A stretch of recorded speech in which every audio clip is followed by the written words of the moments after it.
If you are a good student of history, and if you would analyze qualities which are common to people who have created history, you will find among many qualities, there is one quality which specially stands out. And this quality that stands out is the ability to live life with courage. Now, in a child's life, with respect to parenting, what do I mean by courage?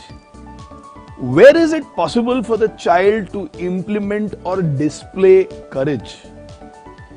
As an adult, when the child grows up, what kind of a preparation today will enable the child to live tomorrow with courage? Parents often come and ask this question. My child is shy, my child gets scared, my child hesitates, my child does not take initiatives, what should I do? Sometimes they become tough, sometimes they become rough, sometimes they even threaten the child. But the child who was scared becomes more scared. The child who was shy withdraws into a shell even deeper. Negative approach to an issue will never lead to a positive solution. I tell these parents, if you very genuinely want to create a child who has the ability to live with courage, develop in them a very specific attitude. And what is that attitude? The attitude is, in every difficulty, can I see an opportunity? For example, if the father has a transferable job and he has to shift from one town to the other, a child who is emotionally weak would probably cry and say, oh my God, now I have to leave my friends and go to another town. I'll have to make new friends. Will somebody be my friend? And they are in a state of mini panic. Parents do their best, but the child in panic refuses to see why the father had to shift. In that, can I make the child see an opportunity? My child, right now you are staying in this town and you already have some friends. When we go to another town, can you see in that an opportunity to make new friends? You know, children who stay in the same place, they literally grow up in the same school with the same set of friends. So they have that regular 25, 30 friends. But if you shift to another town, not only will you have friends from this place, but also from that place. In every difficulty, can I see an opportunity? You know, who is the person who can see opportunities? A person who has a very composed mind. If my mind is chaotic, I magnify the problem. If my mind is peaceful, I look at the opportunities in the issues.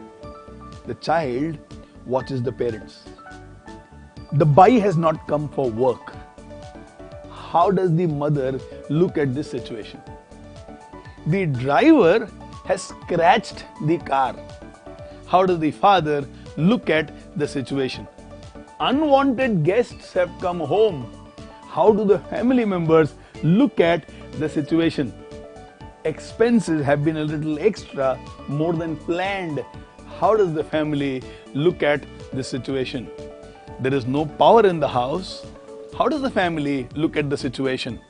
Water supply has been curtailed. How does the family look at the situation? You were expecting a raise, but you did not get a raise. How did the family look at the situation? You met with an accident, and let's say you have got certain fractures. How do you look at this situation? If the children see two things, one, you still have patience, you still have a sense of humor, you're still laughing. And in the situation where things have gone bad, you are still able to see opportunities. The child learns to see opportunities. And when the child develops the mindset that in the most difficult of situations, there is still something beautiful. There is still something to learn. There is still something to gain. There is still something to develop. The child develops a mind by which it sees positive in every aspect of life. My friends, courage is another way of expressing what I just expressed.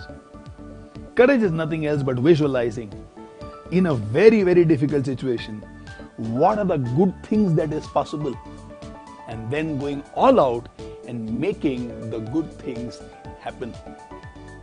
Imagine if your child has courage, what kind of a life it will live.